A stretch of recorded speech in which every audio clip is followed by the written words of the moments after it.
नमस्कार मित्रों, मैं हूं अवधेश कुमार।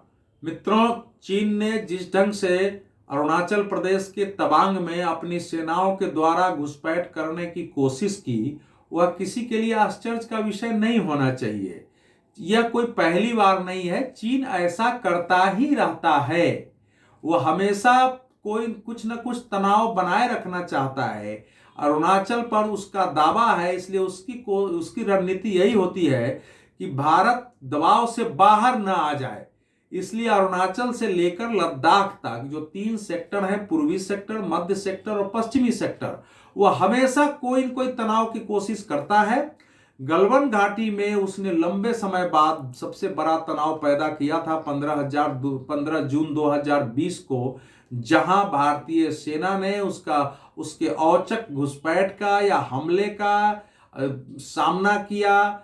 20 हमारे बहादुर जवान बलिदान हो गए लेकिन उनके जवानों की संख्या मरने वालों की ज्यादा थी। और उस समय से भारत ने भी तैयारी की कि अगर इस तरह से बर्बर तरीके से हाथों में रड लेकर, कांटे लेकर, ईंट पत्थर डंडे लेकर अगर वो लड़ने आते हैं तो हम उनसे कैसे मुकाबला करेंगे।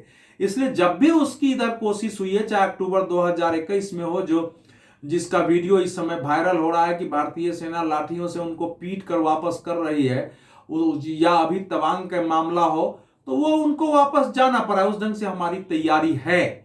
इसलिए रक्षा मंत्री राजनाथ सिंह ने संसद में जो बयान दिया है कि हमारी संप्रभुता का, हमारे भूभाग का अतिक्रमण नहीं हुआ है, हमारे सारे जवान सुरक्षित हैं, जो घायल हुए हैं वो भी कोई गंभीर घायल नहीं है, तो देश को उस पर विश्वास करना चाहिए। लेकिन चीन ऐसा देश है जिसकी दुर्नीति स्पष्ट है। वह भारतीय भूभाग पर अपनी नजर रखता है। दुनिया में वो सबसे बड़ा शक्तिशाली देश होना चाहता है, महाशक्ति अकेले बनना चाहता है। उसकी एक विस्तारवादी नीति भी है, तो उसको रहते हुए भारत को हर क्षण सतर्क रहना है, तैयार भी रहना है। कभी भी किसी परिस्थिति से निपटने की हमारे अंदर सारी की सारी सोच, हमारी रणनीति उसी अनुरूप होनी चाहिए। यहां तक बात ठीक है, लेकिन इस पर जो राजनीति हो रही है उसके बारे में क्या कहेंगे। राजनीति में विपक्ष का काम सरकार से जवाब लेना है, लेना ही चाहिए, और सरकार को जवाब देना भी चाहिए। राजनीति में अगर सरकार किसी चीज से भागना चाहती है तो विपक्ष का काम उसको घेरना भी है कि सरकार भाग ना पाए, इसमें भी कोई समस्या नहीं है। लेकिन कुछ संवेदनशील मामले ऐसे होते हैं जिसमें विपक्ष को भी अत्यंत परिपक्वता, संयम का परिचय देना चाहिए। दुनिया भर में जितने महत्वपूर्ण देश हैं, उनके देश में यही होता है कि किसी देश से अगर तनावपूर्ण संबंध है, मामला सेंसिटिव है, उसमें रक्षा नीति जुड़ी हुई है, उसमें कूटनीति भी ऐसी जुड़ी हुई है जो बहुत बात सामने नहीं रखे जा सकते हैं, जिनके साथ कभी भी हमारा टकराव हो सकता है, ऐसे मुद्दों पर यह स्थिति नहीं पैदा करनी चाहिए कि सरकार को मजबूर होकर के सारी बातें सामने रखनी पड़े। चीन के मामले पर पार्लियामेंट में बहस हो, अवश्य हो, इससे किसी का मतभेद नहीं है। लेकिन इस समय तवांग का मामला जो आया है उसको लेकर के इस ढंग से घेरेबंदी कि अगर सरकार ने हमारे स्थगन प्रस्ताव को पहले अध्यक्ष स्वीकार करें, लोकसभा में, राज्यसभा में सभापति उपसभापति स्वीकार करें, हम जैसे चाहते हैं उस ढंग से सरकार सुने और जवाब दे, तो ये देश के हित में नहीं है। राजनीति की बलि देश हित में नहीं चढ़नी चाहिए। क्या हमारे देश के नेताओं को इसका आभास नहीं है कि चीन से संबंधित अपनी रक्षा नीति की, अपनी दूसरी रणनीतियों की, दुनिया में हम उनके बारे में क्या बात कर रहे हैं, किन देशों के साथ कैसे हम संबंध बना रहे हैं, या चीन हमको घेरेबंदी कर रहा है तो हम उसकी घेरेबंदी के लिए क्या क्या कर रहे हैं। हमारे जो युद्धाभ्यास होते हैं अलग अलग देशों के साथ, उनमें हमारी क्या रणनीति होती है। क्या इन सब बातों का संसद के पटल पर रखना, बोलना क्या देश के हित में होगा? क्योंकि जो कुछ भी आप रखेंगे वो सार्वजनिक हो जाएगा, और जब सार्वजनिक हो जाएगा तो फिर वह गोपनीय नहीं रहेगा। जब गोपनीय नहीं रहेगा तो फिर हमारी रणनीति का मायने क्या होगा। तो इसीलिए एक किसी भी विषय की ये गरिमा होती है, विपक्ष को उसका ध्यान रखना चाहिए।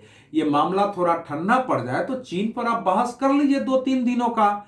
अब इस समय चूंकि विपक्ष ने ऐसा किया तो सरकार को भी कहना पड़ा, और सच है यह कि राजीव गांधी फाउंडेशन को 2005 से 2007 तक अगर चीनी दूतावास से 1,35,00,000 रुपए मिले तो क्यों मिले? भारत चीन संबंध पर शोध करने के लिए मिले तो क्या शोध हुआ? और उसके लिए क्या राजीव गांधी फाउंडेशन को चीनी दूतावास से पैसे लेना जरूरी था? आखिर कैसे पैसे आए, कैसे वहां से बातचीत हुई? तो प्रश्न तो उठता है। यहां तक कि जाकिर नायक के इस्लामिक रिसर्च फाउंडेशन से भी 50 लाख रुपए मिले हैं। तो अगर आप घेरेबंदी नहीं करेंगे तो इस प्रकार से आप पर भी अटैक नहीं होगा। और चीन से संबंध आज से नहीं है, चीन से हमारे संबंध पुराने समय से जटिल है। 1962 का युद्ध नेहरू जी के काल में लड़ा गया, उसमें हम पराजित हो गए।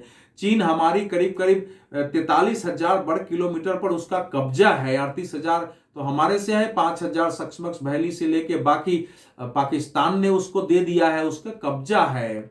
वह अरुणाचल प्रदेश को दक्षिण तिब्बत कहता है, जिस कारण वो कहता है कि तो हमारा ही भाग है। तवांग मठ को कहता है कि तो हमारे यहाँ के दलाई लामा ने बनाया हुआ है, तो जाहिर है कि वो हमारा ही भाग हुआ। तो वो उसकी अपनी दुर्नीति है, मैकमोहन रेखा सामने हो, उसको मानता नहीं है।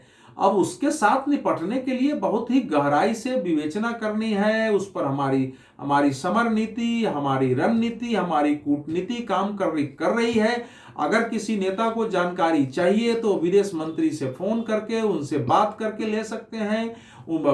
हमारे किसी ब्यूरोक्रेट से किसी को मना तो है नहीं, उस रूप में जानकारियां लें। लेकिन चीन के मामले पर पूरे देश को एकजुट होना चाहिए, एक आवाज निकलनी चाहिए, यही देश के हित में होगा। लेकिन हम जैसा कर रहे हैं उसमें ऐसा लगता है जैसे चीन किसी दिन कुछ सैनिकों की ऐसे ही घुसपैठ कराने की कोशिश करेगा, अपने अनुसार कोई वीडियो बना देगा, कोई खबर प्रसारित कर देगा और हमारे देश में हम आपस में लड़ने लगेंगे। ये तो बहुत चीन के लिए इससे बढ़िया और बात क्या हो सकती है? तो इसका ध्यान रखिए कि हम अगर अपने राजनीतिक रूप से लड़ते हैं तो इससे संकेत चीन को क्या जाता है। धन्यवाद, नमस्कार।